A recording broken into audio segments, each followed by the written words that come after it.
Back in 2021, I was browsing Steam, looking for an interesting new game to try out.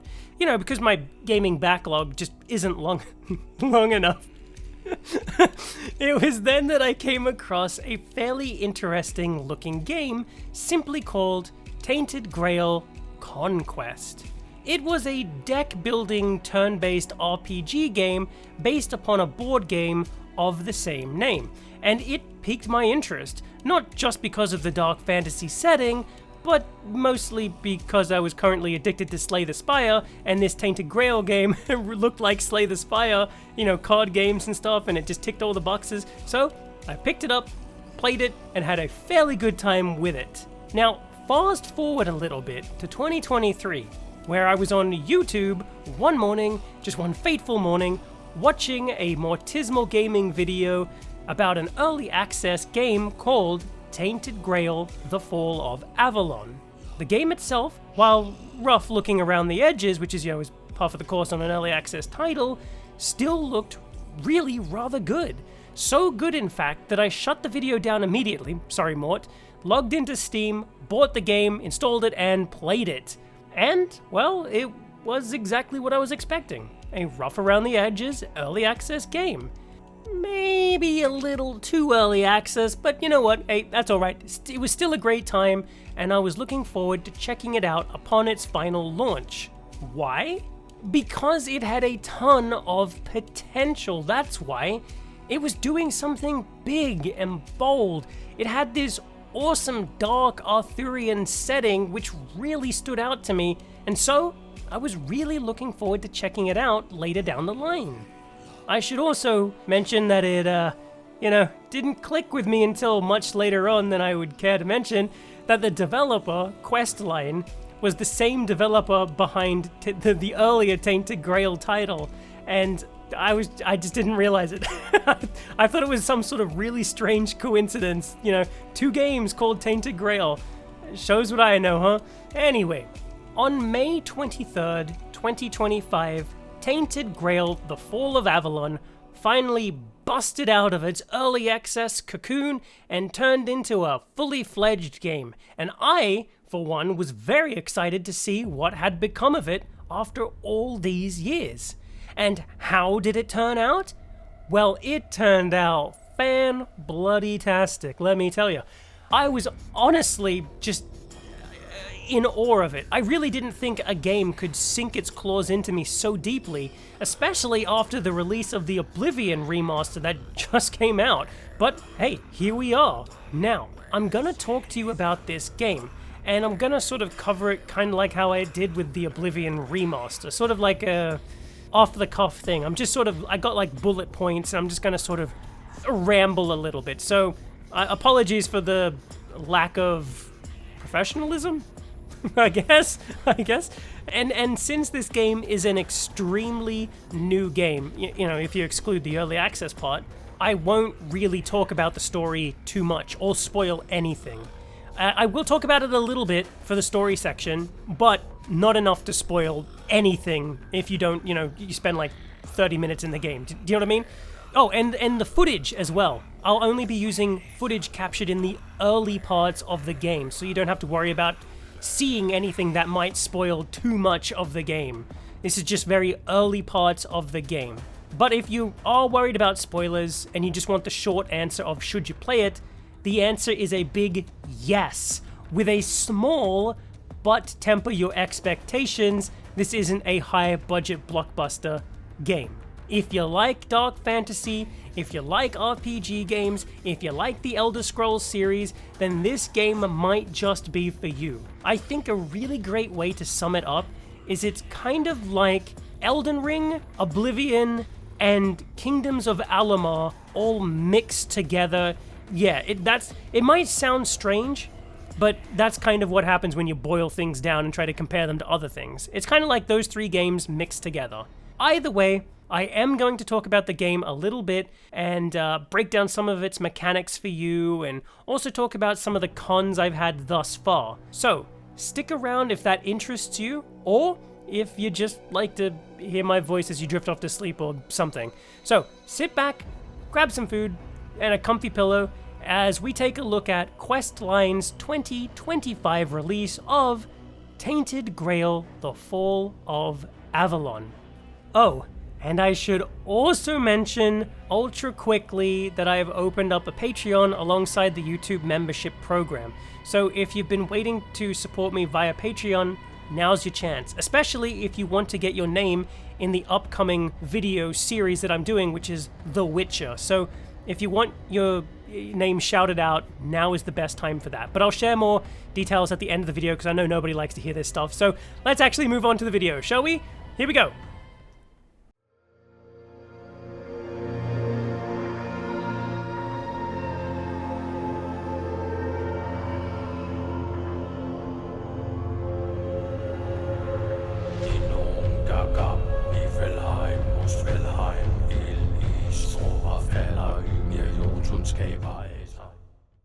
So, as I mentioned before, I'm not really going to do a long, in-depth story breakdown. You know, I know you like hearing the story and all of that, but I really just want you to enjoy this game for yourself, especially since it is so new, and you're only going to get one time to really enjoy it. Still, I want to cover at least some of the opening tutorial, just to give you like a little feel for this type of game as it stands right now. 600 years ago, the homeland became overrun by a strange plague known as the Red Death, and in an effort to stop it, King Arthur, along with his knights of the Round Table and his trusted wizard Merlin, set sail for a new land, the land of Avalon. There, they find a strange people known as the Four-Dwellers, who clash with King Arthur and his army, and it causes a massive, brutal war between the two sides. Eventually, thanks to a mysterious power known as the Weird and his wizard Merlin, Arthur is able to become strong and powerful and crush his foes, thus winning the war and taking the land of Avalon for himself and his people. Then began the Golden Age of Camelot, a great city ruled by King Arthur. But sadly, all things must fall, and eventually, Arthur dies. And slowly, over time, his once great kingdom began to crumble. And even worse, the Red Death has reached the shores of Avalon and began to spread. Even to us. One day, we're discovered to be infected with the Red Death and are hauled off to the Island Asylum, a place used to house those infected with the fatal plague. And our fate and future now appears to be bleak. We awake in our dark, disgusting cell one morning, our body racked with pain from the plague, as one of the guards approaches our cell and begins to interrogate us. This moment acts as the character creator. I, naturally, created myself because my ego knows no bounds, gosh darn it. Praise me, love me, look upon my beauty and weep. Nobody rocks a loincloth like I do.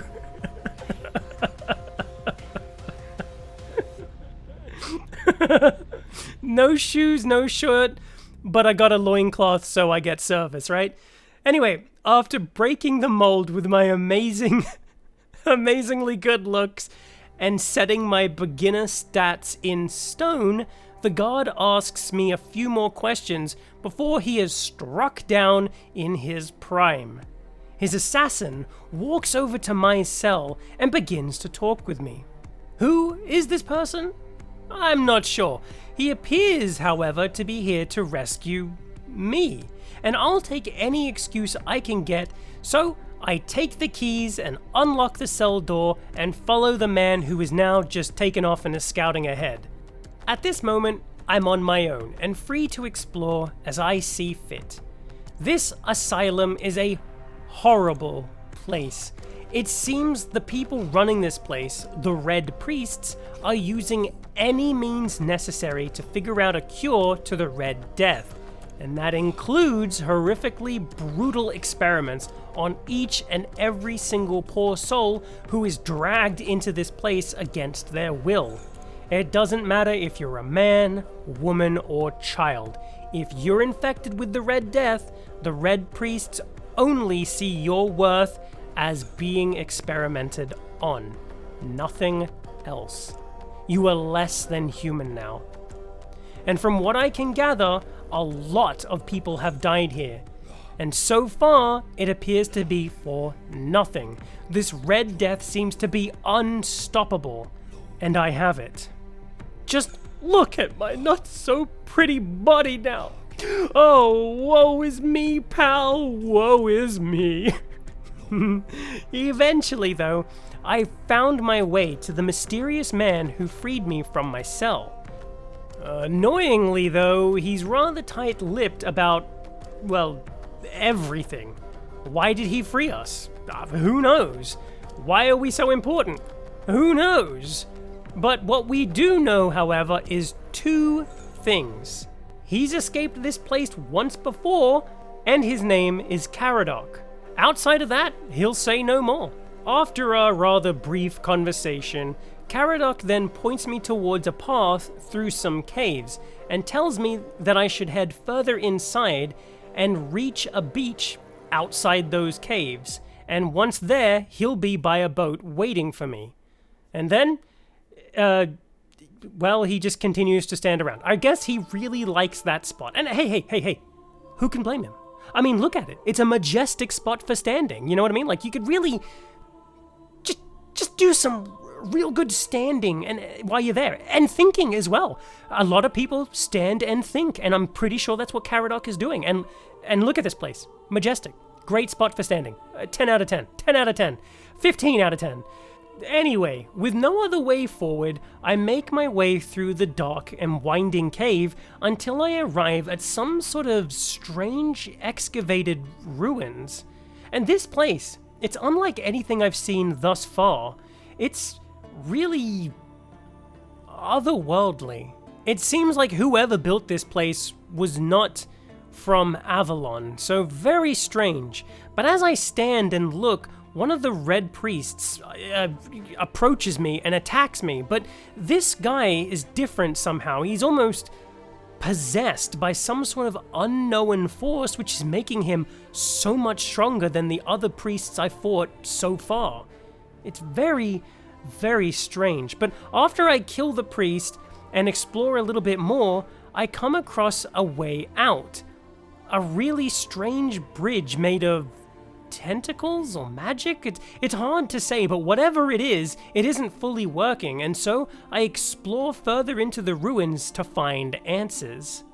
Further inside, I come across a giant statue with 3 arms, a menhir apparently, at least according to a note I found earlier.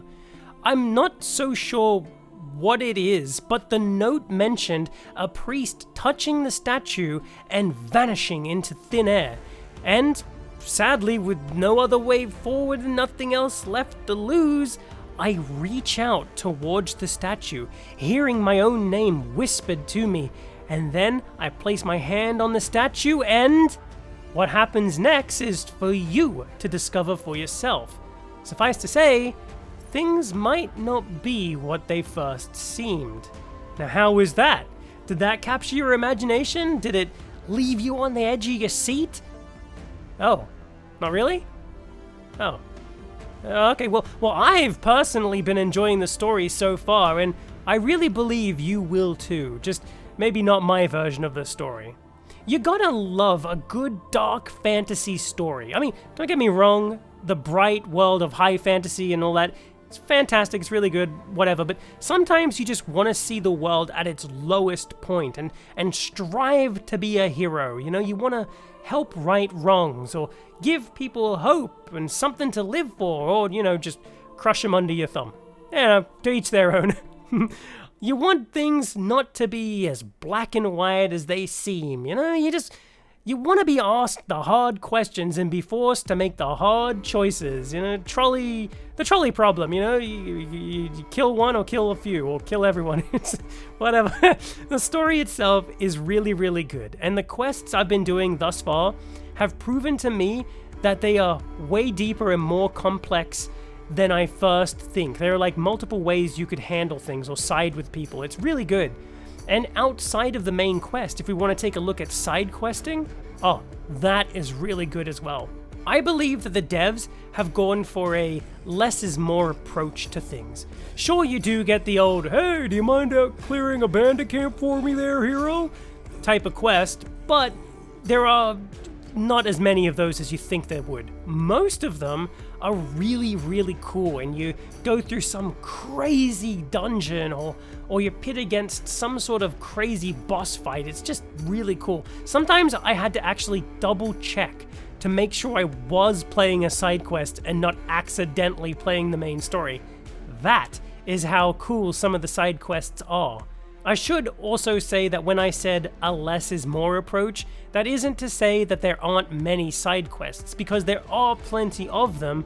They just don't bother with fluff, you know what I mean? Like, side quests used to pad out your adventure. Seriously though, how many times have you played an RPG and the first town you go to is filled with like 3 good side quests and like 15 fluff ones that go nowhere? You know, hey, man, gosh darn, I really wish I had like a flower for my sweetheart. And then you're like, oh, I'll get you a flower. And he's like, oh, great, here's 10 gold, you know. There's not many of those in there, like almost none. It's all good side quests. So far, I really have been having nothing short of a great time with this game. Story-wise, I mean.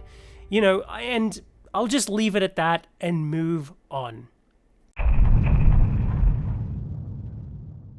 There is a lot to cover here. I'm not gonna lie to you, I won't be covering all of it.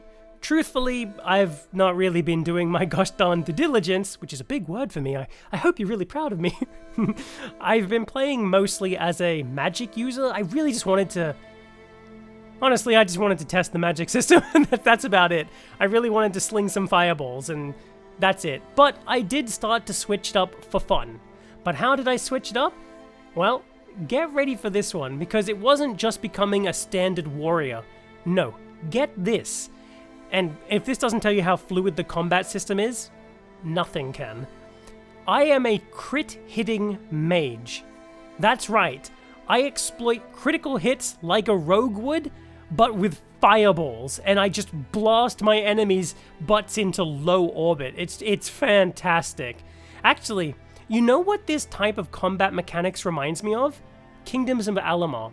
It's a fantastic RPG if you've never played it before. Really, really good.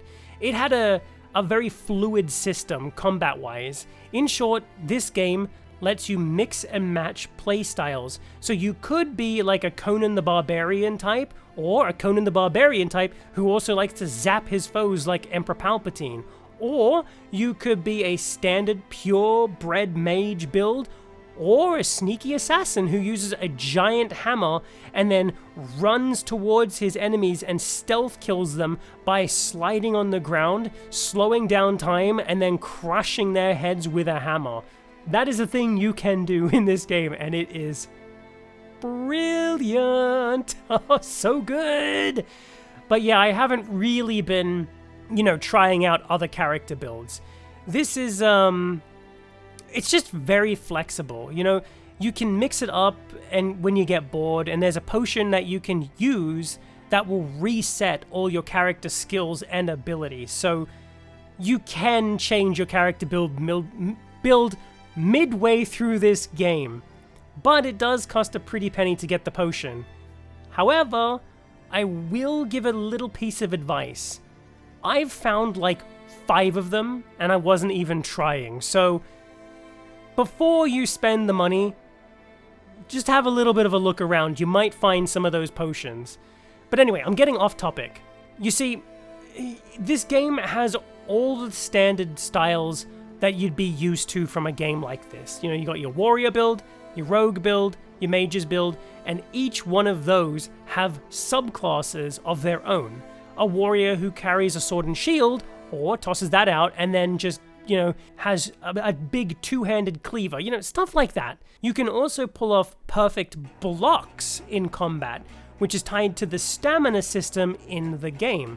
Like I said, I won't go too deep into all of it, but the short version is, you can stun your enemies in combat by lowering their stamina, and you can do it quicker by using perfect blocking moves. And you can also dodge incoming attacks and avoid it, all damage altogether, and it's really, really, really, really cool. And I started relying on this so much as a mage. Like, I was just ducking and weaving like crazy. And mages, I should say, get sort of like an advantage to the dodging system, because it's hard to explain. The way that the magic system works and the stamina system works, they don't mix together. So you as a mage don't use stamina when you attack with magic. So you're just free to, cast magic like crazy and then dodge around using the stamina system, opposed to a warrior who attacks using stamina and dodges using stamina. So you kind of gotta manage both of those things. So yeah, you can't really dodge around as much as you'd like to. Well, you can, but you can't. And that is part of another system where dodges are actually limited to your character's weight. But what do I mean by that? Okay, well, by default, your dodge is set to 3, meaning you can dodge 3 times before having to wait for the dodge to refill. And they refill quick, by the way. But you can unlock more via the skill tree, which I'll get to later. So, the heavier you are, the less you can dodge. The lighter you are, the more you can dodge. And the weight works, and this is a little bit tricky, the way the weight works in this game isn't overall weight. Like, if you pick up a whole bunch of stuff, it does contribute to your weight, or encumbrance, but it doesn't count to your character's weight. The only thing that adds to the weight is the clothing you're wearing. If an item is like a plate mail, obviously that's going to be heavy, so it weighs you down more, and thus you can't dodge as often. The heavier you are determines what weight class you fall into, what armor class you fall into, I should say. So, if you have a lot of heavy gear, you're now becoming a heavy armor user. If you've got a lot of light clothes on, now you're becoming a light armor user. Does that make sense? Honestly, I wasn't quite sure how I felt about the weight system in this game, weight equaling armor and all that, but I got used to it and then I enjoyed it, and I could see how somebody could build something like a heavy armored mage but still stay light armored through the skill tree. Flexibility like that is just fantastic in my book. It keeps the game simple enough for casual players who can just go by default builds, but it's deep enough for more experienced players to really mess around and create some crazy builds. Like I said, I stuck with a pretty rigid mage build, excluding when I became a crit hitting mage later on, but when I was picking up items and rings and so on and so forth, I'd look at the descriptions, read it, and think to myself, oh, well, yeah, this could be pretty good here, and I could see how somebody who's way more creative than me could pull off some crazy stuff. So, yeah, I can see that I guess what I'm trying to get at is there's a lot of flexibility in the combat and game mechanics. So let's leave it at that and move on to the leveling now. Every action you do levels up a particular skill that you were working on just a little bit. And when that ability eventually levels up, you get some experience to your overall character level. You don't get too much experience though, but the XP isn't solely gained from doing just that. You get levels from a lot of things like doing quests, discovering new landmarks, and defeating enemies. However, this ties into another mechanic of the game, the Weird Nights. Now, this is a special time that triggers once the sun goes down. I think at like midnight, is when it triggers, and it creates a weird night. That will power up human enemies, making them much stronger, and they become corrupted by the weirdness. Now, I said human enemies get stronger, not other types of enemies. I'm not 100% sure on this, bear with me on it, but monsters don't become stronger. At least I don't think that they do. They just seem to stay regular, but killing them earns you more experience than if you would have fought them in the daytime. Humans, on the other hand, have a notable change. They become like monstrous, and when you kill them, you get, again, more experience than you would during the daytime, but they're now stronger, so, risk reward. The Weird Knights also happen to spawn new and tough enemies. These are called Weird Spawn, funnily enough. And these enemies are really, really powerful, and they level with you. So you're never going to outpower these guys, through brute strength. You're not going to overpower them. They're always going to be stronger. And no matter how strong I got in spell power or anything, I was always doing the same amount of damage to them when I first fought them on level 1. Now, why would you fight these things if they're always strong? That's a good question. They give you a buttload of experience. Like, we're talking mega trucks worth of experience, and that experience scales with you. So if you killed one on level 1, you get like 200 experience, and then if you killed one on level 2, you're suddenly getting now 400, and then level 3, 6, so on and so forth. That's really, really good. That isn't the only quirk of a Weird Knight. When I said you get a lot of experience for killing more enemies during the night than you would during the day, that doesn't apply just to enemies. It applies to everything level-wise. So if you kill an enemy, more experience. You level up a skill, you get more experience. You discover a place, more experience. Stuff like that. So yeah, the whole Weird Knight thing is just risk versus reward. That said, however, even with the strength of the Weird Spawn, I never really found Weird Knights to be too challenging.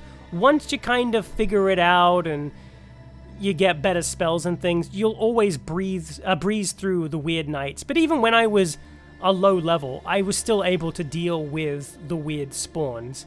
And personally, I would just grind out levels no problem. So the way the Weird Spawn worked is that, I guess the best way to think about them is like a ghost. So you go through during the daytime and kill an enemy, right? You destroy a bandit camp. But then when the Weird Knight comes and you go back to that camp that you just cleared out, well, now it's filled with Weird Spawn that replaced the enemies you killed.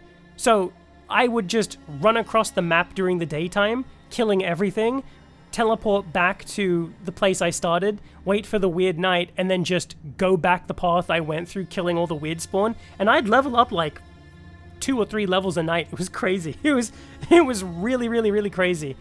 I think I was like level 50 before I even went to the second act. It was like crazy. It was really, really good. But anyway, that's enough of the Weird Knights. So, let's say you've earned enough experience to level up. What then? Well, with new levels comes new responsibility, and those responsibilities are trying to figure out where to plant your new shiny skill and stat points. That's right, when you level up, you're granted 2 points to invest into your character, 1 for the stats or attributes, and 1 for skills. Now the stats, or attributes, whichever term tickles your pickle, are your standard fare. Strength, endurance, dexterity, spirituality, practicality, and perception. Now I'm pretty sure I don't need to explain what those do, they're pretty self-explanatory, but just so we're all on the same page, I'm going to give you an ultra quick rundown. Strength is for, well, more attack damage and so on, but mostly with melee weapons. Endurance gives you more health and lets you carry more. Dexterity helps you with ranged damage, not with melee, ranged and stealth damage as well, and also being harder to detect. Spirituality is for mages, more spell damage, more mana. Practicality covers a broad range of things like how much money you get for selling, a higher chance at crafting better gear, and perception is, again, it's kind of like luck. It gives you more chance for critical hits and more damage dealt when you do get a critical hit. Yeah, so it's kind of like luck. Now, personally, when I'd level up my stats, my attributes, honestly, I didn't notice any big change to my character. So let me give you an example. When I'd level up spirituality, when I leveled up, it increased my spell power damage by a single %. That, I shouldn't have to tell you, isn't really great at all in any context. A single % is, it's nothing. Well, now you might be asking yourself, Lycan, where do you get stronger if not through the levels? That's a really good question, and the answer is through the skill tree, and also weapons and armor that you pick up. You get a boost when you're equipping weapons and armor, but let's just say the skill tree for right now. That is where the magic really happens, in my opinion anyway. Each branch of the... Is that the term? Right? Is that the right term? Each branch of the skill tree? Doesn't matter, whatever, who cares? Each branch of the skill tree is broken down into groups, sorted by the attribute groups from earlier, you know, strength, perception, all that stuff. Strength, for example, has things like unarmored, two-handed weapons, and one-handed weapons, and general.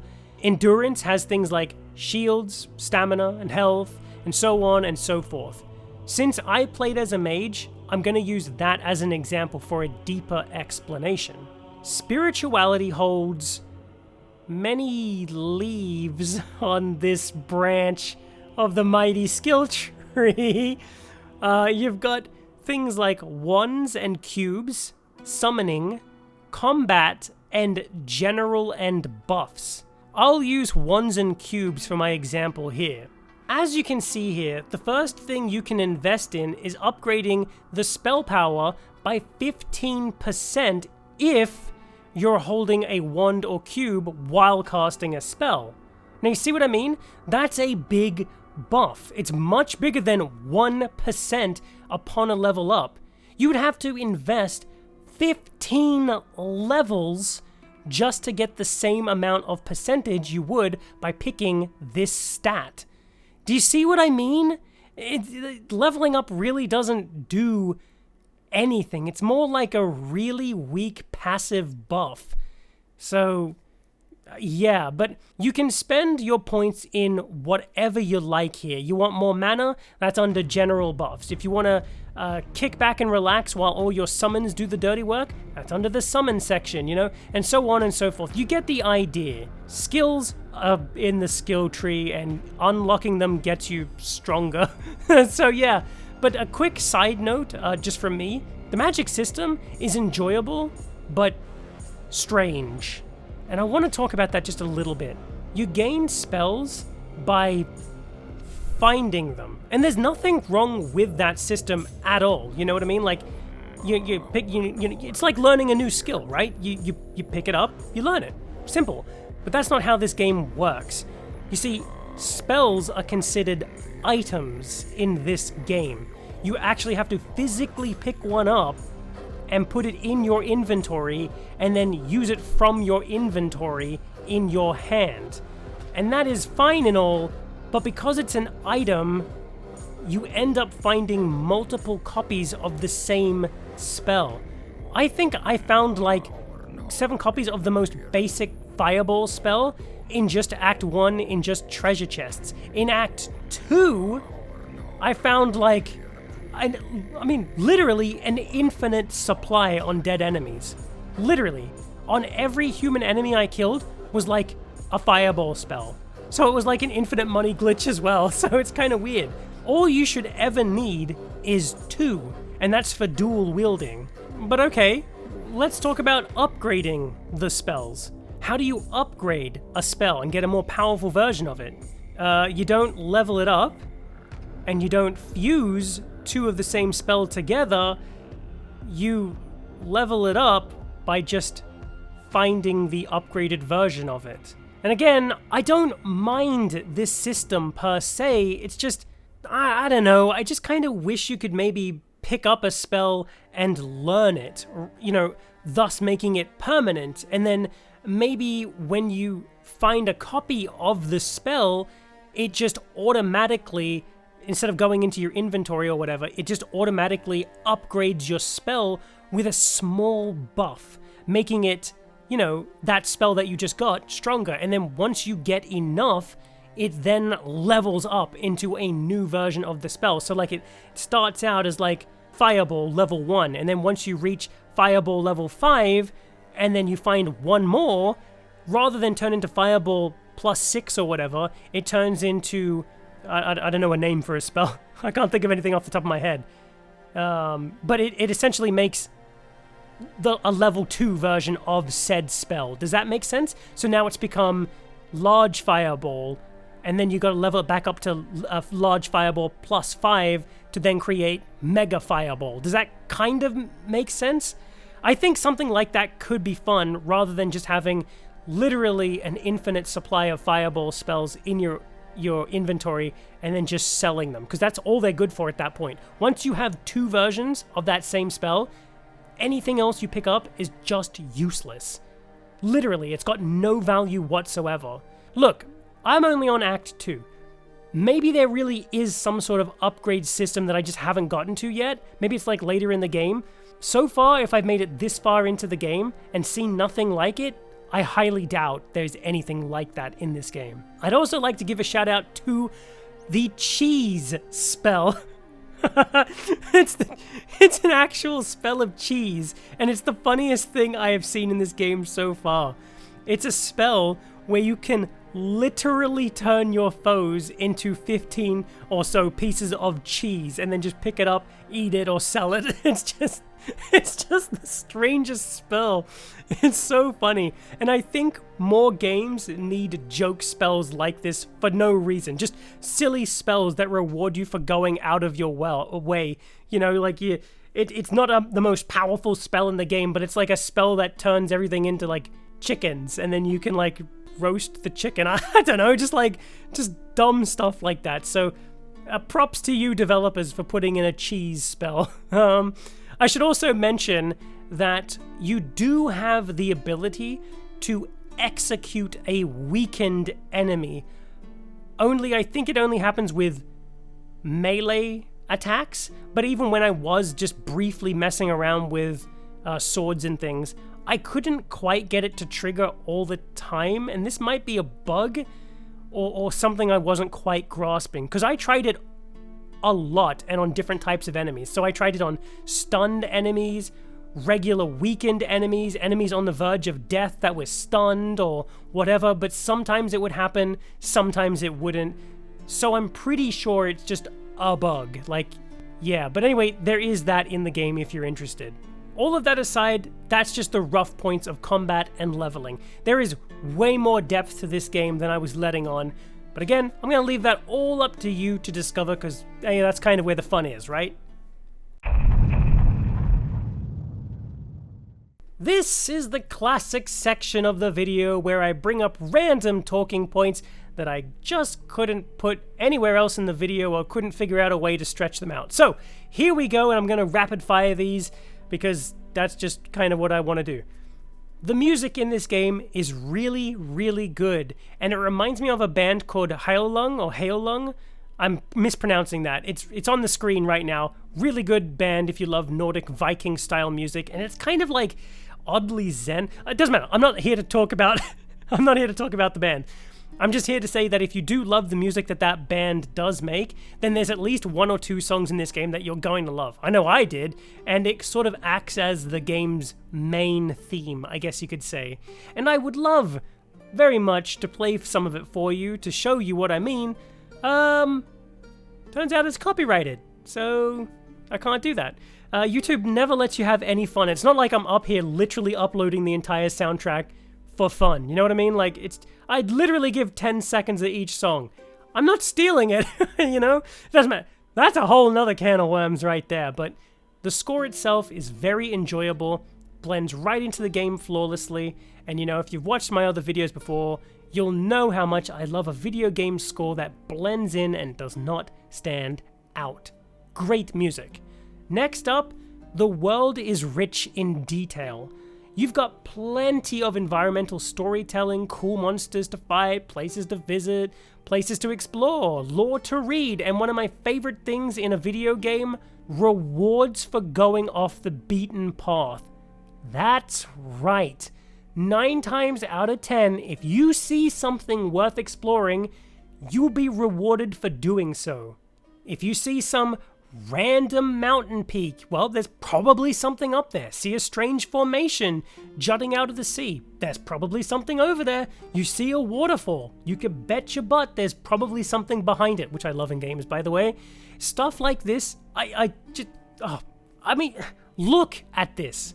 I found this random dead guy surrounded by fish on an island that wasn't even on the map. In fact, it's off the map. Why would the developer think someone's coming here? I mean, I literally proved someone would go there, so I guess that kind of proves the point, but with that aside, what was the point of putting this guy out here? Who knows? Who cares? You found him, and that's the reward, because, you know, the reward is the adventure we had along the way, right? Right? It's the adventure we had along the way. But seriously, though, seriously, most of the time, the reward you do get for going out of your way, it isn't that great. I mean, you do sometimes get like a random magical sword stuck in a ground somewhere next to a dead body that you need to literally be looking at, you know, or sometimes even better than that, you'll find an item that will just like boost a stat permanently, and that is the coolest thing in a game you can find. But, you know, most of the time, it is just random pieces of junk, and I found a lot of junk out there. Like, I'd be walking around and I'd see like a treasure chest to dig up, I'd dig it up and it was filled with like a wooden spoon and a fish. You know what I mean? It's like, what? You know? Or you'd find a dead body, like the guy surrounded by fish. Like, there's nothing on him. You know what I mean? Like, one time I found it was a rock formation, and I was like, I bet there's something up the top of there. I bet there is. So I like jumped my way up there, which was really hard to do because I'm pretty sure you weren't supposed to go up there, or maybe I just went up the wrong way. But I eventually got up there, and sure enough, there was just a dead body at the top, just like right at the peak of this rock formation. And I was like, oh, dude, there's something here, like some sort of like magic spell or a cool ring or something like that. And then I walked over to him and I looked at the body, and he literally had like a bottle of wine and a cheese. Like, what is, that's nothing. That is literally nothing. But still, I tell you what, hey, devs, if you hear this, I would love to be in your game. I would love to be a random Easter egg in the game, put in some stupid location somewhere as like a dead adventurer, and then if you go up to me and look at me, all I have is like a random note, and like my inventory is just filled with like 14 wooden spoons and like an apple and a fish, you know, just like useless junk. And then I have a note that just says something like, I love to hide junk in hard to reach places for dumb adventurers who explore too much to find. Yeah, something like that. That would be really cool. I know it won't happen, but a man can dream, right? A man can dream and hope and pray. But anyway, next up, there is a third-person camera view in this game. However, the game was not built with third person in mind at all. In fact, when you do eventually switch to third person, it comes up with like a warning and it says, hey, we did not craft this game with third person in mind. So if you see any weird things happening, forgive us. You know what I mean? That's fine. That's great. I usually don't play in third person unless the game is set by that in default. I usually play these games in first person because it's immersion for me. I know some people love third person, and the option is here for you people. Just keep in mind that the game was not built with third person in mind. The final list of things I want to talk about is just random things. Like, in this game, you can buy homes, craft weapons and items, and upgrade those items or ones you find. You can harvest things, create potions from those things, cook food, go fishing, which sucks. That's a whole nother can of worms right there. You can sketch things, you can chop wood, you can mine stuff, you can dig up hidden treasure chests. There's plenty of stuff to do in this game. That said, however, and this might sound random, but I want to bring up the houses specifically. I'm going to say this once, and I'm going to say this very clearly. It isn't worth it at all. They cost way too much to buy. Way too many shiny, clinky golden coins, and you really don't get much out of houses. Okay, what you do get out of them is a place to sleep, a place to store your items, a place to craft, a place to decorate, and, you know, that's about it.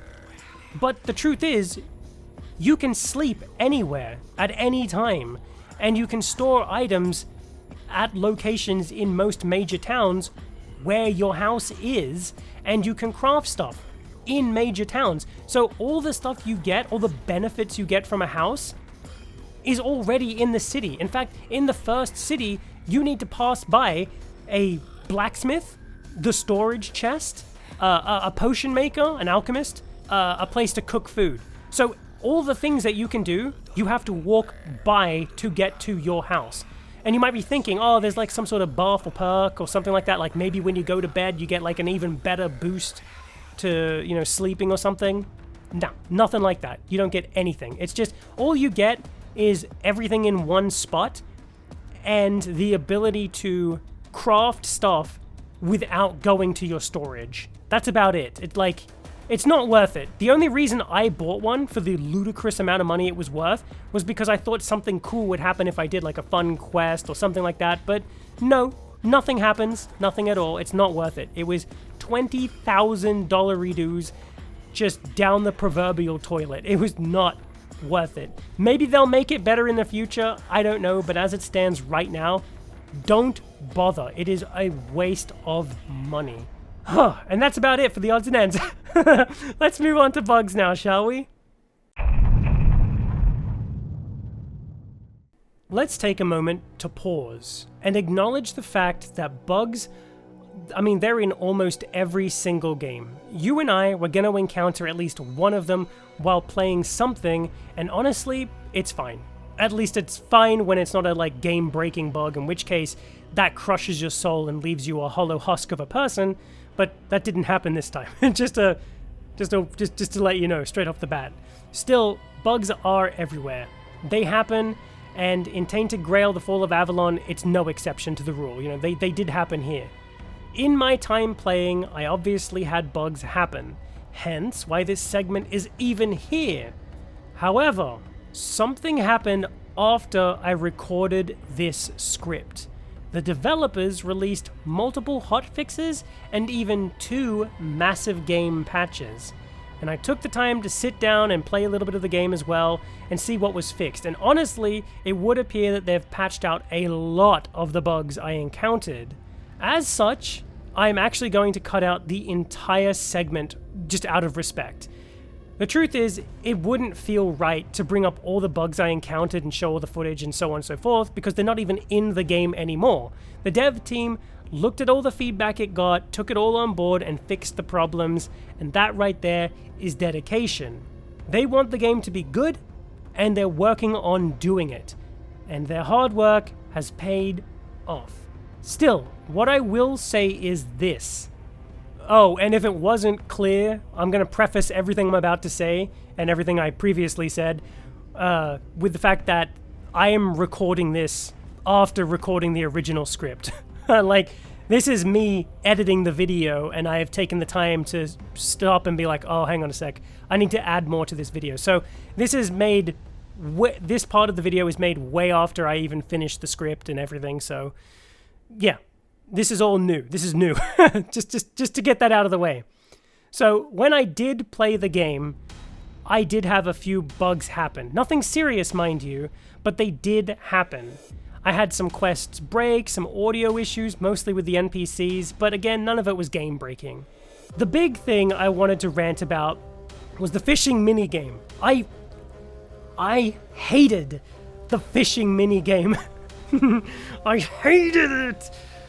You see, like I said, I've finished the game since recording this audio, and truth be told, I had such a great time playing the game that I actually ended up getting all the achievements for the game. And if you watched my challenge video for New Vegas, you may recall that I said that I don't actually, go out of my way to get platinums or 100% anymore. I just don't do it. However, if I naturally get the platinum or achievements, that's fine. That's perfectly cool because I am naturally doing it. And that's sort of what happened with Tainted Grail. I couldn't put the game down, and by the time I eventually did reach the end of the game, the only thing I was missing achievement-wise was just 2 of them. Just 2 achievements. Getting 100 weak spot hits, which only triggered from bow headshots, and magic didn't count, so hence why I didn't get it because I was a magic user, and catching all the fish. So I figured, hey, why not get them? I'm still having fun. I want to see more of the game. So let's, sit down. Let's do this. Oh, good God. Good golly, Miss Molly. That was the worst mistake I could have ever made. It took me, and I am not exaggerating in the slightest, it took me 6 real-life hours to get the stupid fishing achievement. The only reason I got the damn thing was due to the sunk cost fallacy. You know what I mean? I figured, well, I've come this far, I've caught half the fish, I might as well just keep going, I've already invested 2 hours, might as well just do it. This achievement is so rare that only 0.2% of the people who have played the game have gotten it.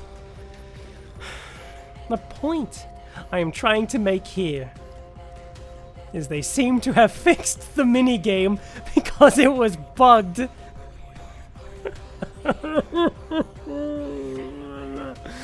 Oh, goodness gracious me. Oh, so part of this whole bug section originally was me just going on this massive tirade, and I was I was gonna talk about the fishing minigame and offer a ton of advice on the fishing minigame and stuff, but they fixed it. It was bugged. So all my advice is probably useless. But anyway, as it stands now, all the bugs that I did encounter, all of them, they're gone. Apparently, they're all gone. The devs worked really hard, and that's super admirable, so I just, out of respect, just scrapped this whole section. I just, gone, deleted it. And, I wanted to tip my beanie to the devs, and I hope that you personally understand all my reasonings, for tossing everything out the window of this segment and just sort of just ending it. So, yeah, I'm done now. But before I do move on to the final thoughts segment of the video, I just wanted to make one thing really, really clear before you go on to the final thoughts section, and that is just to reiterate that the next segment is old and contains old information because I re-recorded this part of the video. So please ignore some of the stuff that doesn't quite make sense or contradicts something I said in here. Let's move on.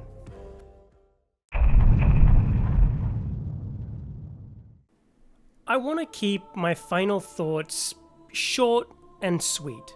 Like I said, I could have spoiled the entire story of this game, but I didn't want to.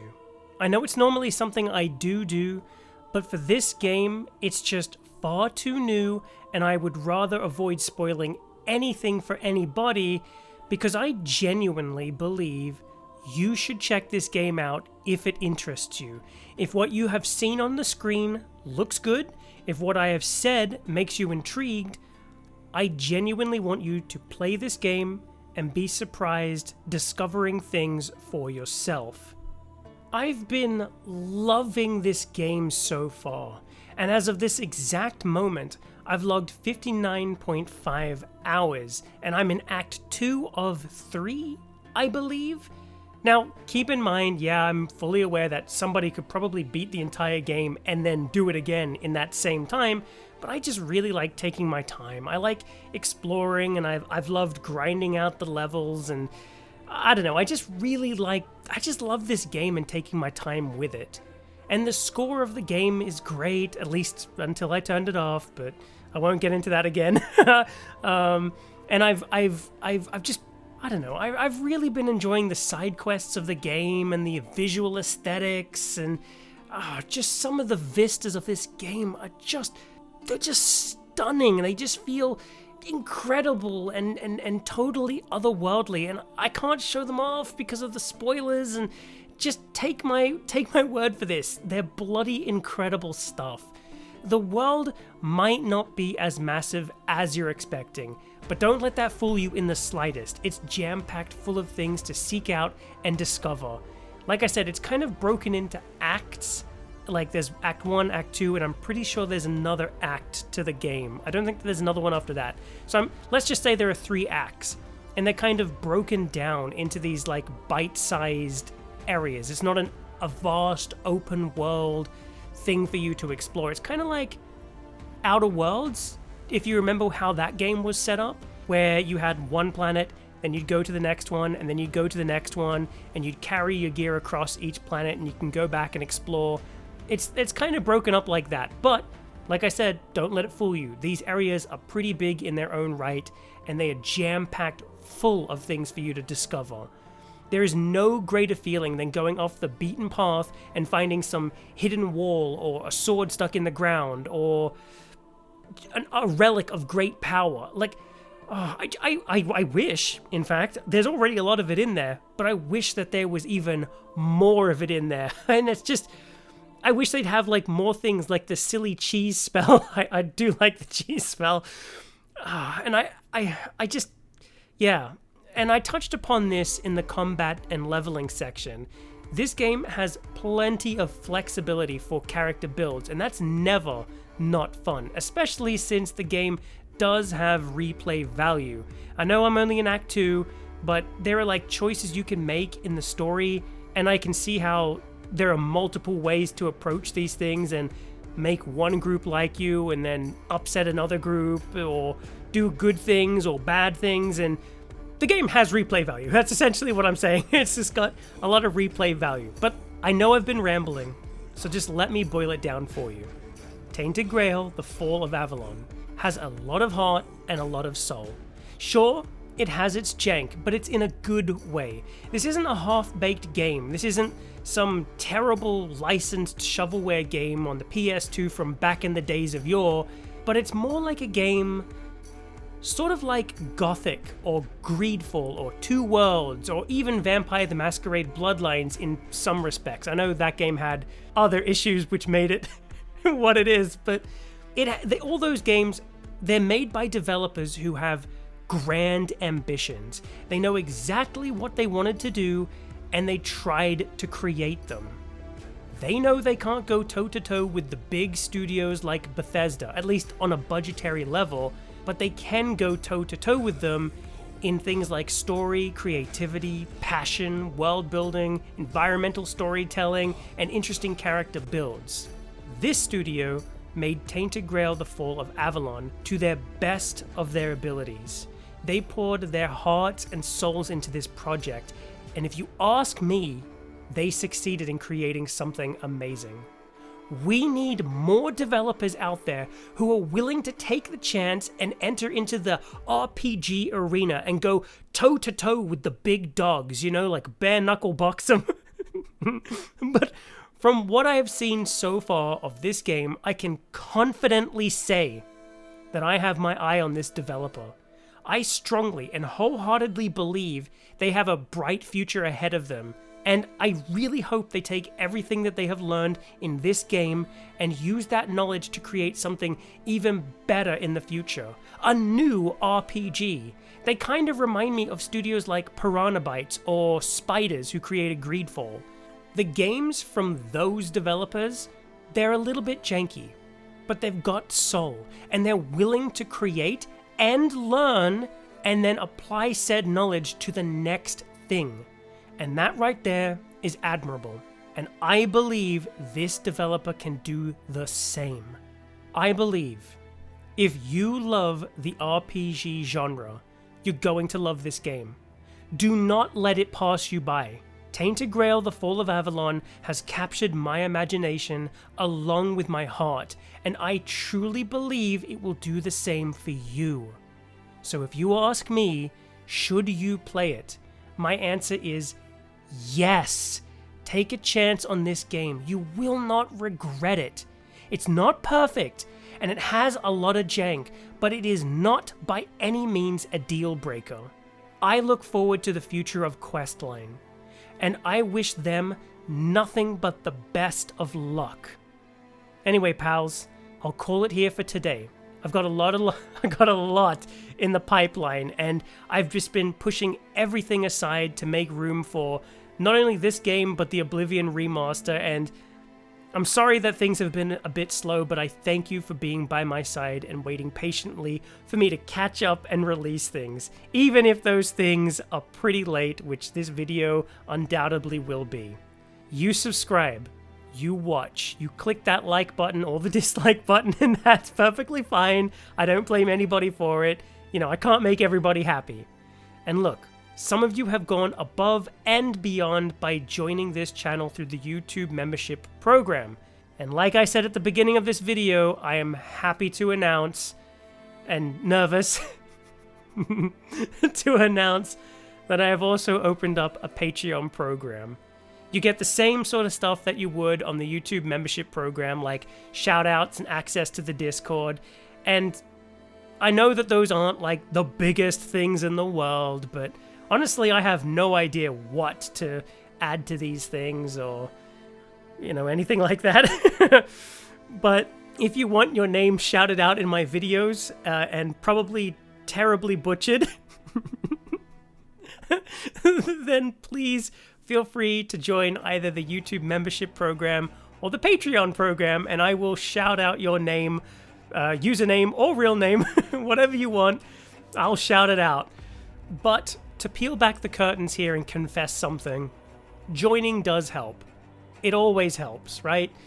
Games like that Oblivion remaster, that was funded fully by you. And also a while back, when my monitor broke and I couldn't really make videos, you partially funded a new monitor. So thanks to you, I was able to get back on my feet even quicker. So thank you very much. But I think the biggest help is just not stressing out. YouTube is fickle, and you see it all the time, and you probably don't even notice it. When a big game comes out, everybody covers it. Why? Because that is the hot thing, that's what gets the attention, and that's what gets all the clicks. I don't want to do that. I don't want to lose myself to that grind. I want to cover things I love or hate, and I do have games I hate, and I will cover those, but I just want to give you the best I can give you, and that could come in the form of talking about a game that's really old and niche, but I love it, or I hate it, or it could talk about a new game, or whatever, you know, like the Balatro thing. That game was destroyed, and not because it wasn't popular, it was because YouTube flagged it as being oh god, what was it? It was I can't remember now. It was something like it promoted gambling is what it was. And I'm like, what? The game isn't a gambling game. It's not gambling. Games like FIFA or Madden, those games have gambling. That has gambling, and it's for everybody. But Balatro? Forget that. Anyway, I'm getting way off topic. I just want to do what I want to do, and I can only do that with your help. So please consider joining the YouTube membership program or the Patreon program. If you do join either one of those things, I can promise you a place in the upcoming Witcher series. That will be The Witcher 1, Witcher 2, and Witcher 3. So you can have your real name or username completely butchered. Which is a badge of honor. It's a badge of honor. But hey, even if you don't worry about it. The fact that you've made it this far is just amazing in its own right. So thank you very much. But before I do go, let me give you a quick little sample of what it's like to be shouted out for your support. So I would love to thank the wonderful, wonderful people who have supported me thus far. And those wonderful people are Family Dog, David Welch, TJ and Jack, Aaron Nelson, Amelia, Adam Myers, Miami Fred, The Rog, Joe Enderman, Cass Pro, Dude Prinny, Sandy Garnell, Noodles, and 2 new additions. And those people are, and I know for a fact, I am 100% going to butcher this one, and I do apologize in advance. Please don't be mad. Please don't be mad. It's Lowenors Catio. Cato. Oh, I'm sorry. Forgive me. Forgive me and my stupidity. But welcome in. Welcome in. And I'd also love to thank Joe and Linda D. So thank you very much to you. I hope being shouted out by me is worth it. And just thank you for your support. Now, if you don't mind, I gotta go get started on The Witcher 1. And I'll see you in that video. Until then, peace out, pals.